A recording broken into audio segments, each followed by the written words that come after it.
Ben Wallace. Siya ay undersized center ng NBA at may taas na 6 feet 9 inches at 109 kilograms. At tara, simulan natin ang storya ni Ben Kami Wallace. Pinanganak siya noong September 10, 1974. Siya ay nanggaling sa Whitehall, Alabama, United States. Nag-aral siya sa Haneyville, Alabama at nag-college siya sa Virginia Union na Division II College School.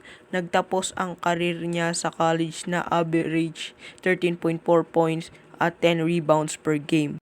At nagpa-drop na sa 1996 NBA draft. Kasabayan niya sila Kobe Bryant, Steve Nash, Ray Allen, Jermaine O'Neal, Peja Stojakovic at iba pa.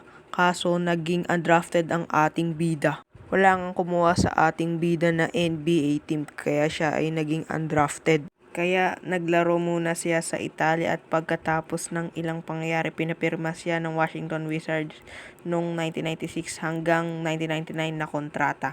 At nung rookie season niya ay may average na 1.1 PPG per game, 1.7 rebounds, 0.3 blocks per game noong unang taon niya sa Wizards. At noong 1997 season, medyo tumaas ang kanyang average na may 3.1 points, 1.7 rebounds at 1.1 blocks.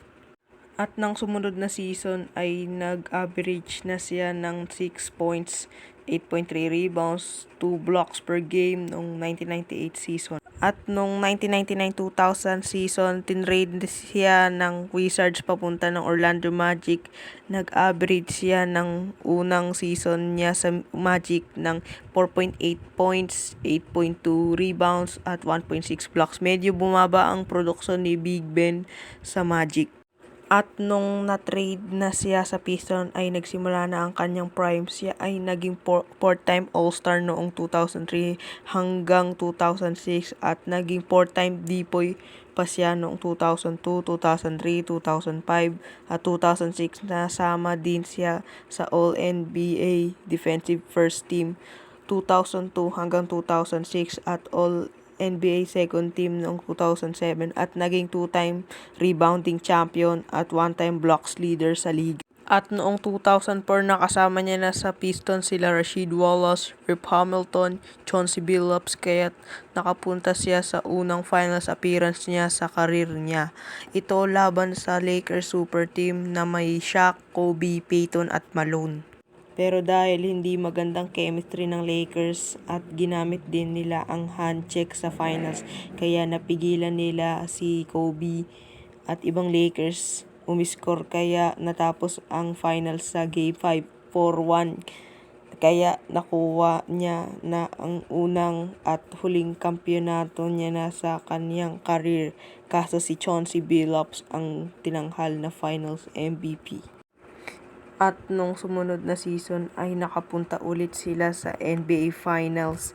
Kalaban naman ang San Antonio Spurs na tinalo sila sa Game 7 ng NBA Finals. Pagkatapos nito sumunod na season, ang Pistons ay nakapunta na lang sa East Finals kasi na-restbackan sila ng Miami Heat sa East Finals nung tinalo nila ito noong 2005.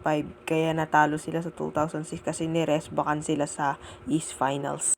At noong 2007 season, napunta na siya sa Chicago Bulls. Dito nakita natin na humihina na si Big Ben at di na masyado effective. Pagkatapos ng Bulls, pumunta naman siya sa Cleveland. Nakasama niya dito si LeBron at pagkatapos niya sa Cleveland, bumalik siya sa Detroit at dito na siya nag-retire noong 2012 na may 6,254 points at average na 5.7 points sa buong karir niya at 10,482 rebounds na pinakamataas sa lahat ng mga undrafted. At 2,137 blocks, averaging 2 blocks per game sa career niya. At noong 2021, nasama na siya sa Hall of Famer. At siya ang pinakaunang undrafted player na naging Hall of Famer. At nung nangyari sa Malice at The Palace noong 2004 November 19, At nung sabi ng ilan ay kakamatay lang ng kapatid ni Ben Wallace kaya't medyo wala sa kontrol si Big Ben. Nung papalpalin sana ni Artes si Big Ben pero nasampal niya sa muka si Big Ben kaya't nagsimula ang rambulan. Panoorin nyo na lang ang full video sa internet. Nasuspend si Big Ben ng 6 game at dun na natatapos ang storya. Comment kayo gusto nyo bagong storya sa NBA players.